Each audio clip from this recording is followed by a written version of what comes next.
नमस्कार, मी वैशाली. राज्यात थंडीचा जोर वाढत असतानाच आता बंगालच्या उपसागरात डिटवाह नावाचे एक नवीन चक्रीवादळ सक्रिय झाले आहे.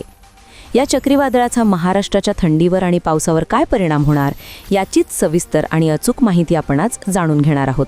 चला तर सुरुवात करूयात.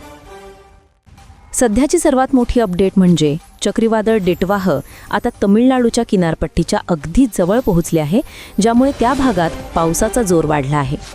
हवामान अंदाजानुसार ही प्रणाली उत्तरेकडे सरकत राहील आणि साधारणतः 30 नोव्हेंबरच्या रात्रीपर्यंत चेन्नईच्या किनारपट्टीजवळ पोहोचण्याची शक्यता आहे. आता सर्वात महत्त्वाचा प्रश्न, या चक्रीवादळाचा महाराष्ट्राला थेट धोका आहे का? तर सध्याच्या अंदाजानुसार महाराष्ट्राला याचा थेट धोका नाही, मात्र याचे अप्रत्यक्ष परिणाम आपल्याला नक्कीच जाणवतील. या प्रणालीमुळे राज्यात थंडीचा जोर वाढला आहे. उत्तरेकडून येणारे थंड वारे विदर्भ, मराठवाडा आणि मध्य महाराष्ट्रापर्यंत पोहोचत आहेत, त्यामुळे या भागांमध्ये तापमानात घट झाली आहे.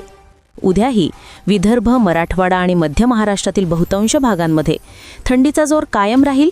अनेक ठिकाणी किमान तापमान 10 ते 12 अंश सेल्सिअसच्या दरम्यान राहण्याची शक्यता आहे, तर काही ठिकाणी पारा 10 अंशांच्या खालीही जाऊ शकतो.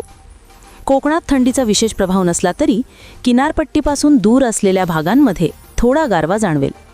राज्यात पावसाचा अंदाज सध्या तरी नाही, मात्र 1 डिसेंबरच्या आसपास या चक्रीवादळामुळे निर्माण झालेल्या बाष्पामुळे पूर्व विदर्भातील चंद्रपूर आणि गडचिरोली जिल्ह्यांच्या दक्षिण भागांमध्ये ढगाळ वातावरणासह हलक्या पावसाच्या सरींची शक्यता आहे, पण मोठ्या पावसाचा अंदाज नाही.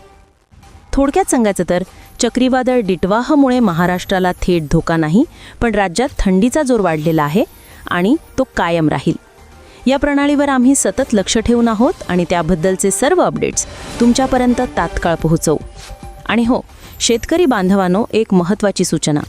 आता शेतीसाठी लागणाऱ्या कोणत्याही उपकरणासाठी तुम्हाला तालुक्याच्या ठिकाणी किंवा इतरत्र कुठेही जायची गरज नाही.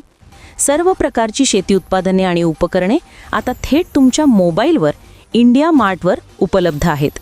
अधिक माहितीसाठी डिस्क्रिप्शन बॉक्स नक्की तपासा. सध्याच्या अपडेटमध्ये इतकंच. दररोजच्या हवामान अंदाजासाठी चॅनलला सबस्क्राईब करायला विसरू नका. धन्यवाद.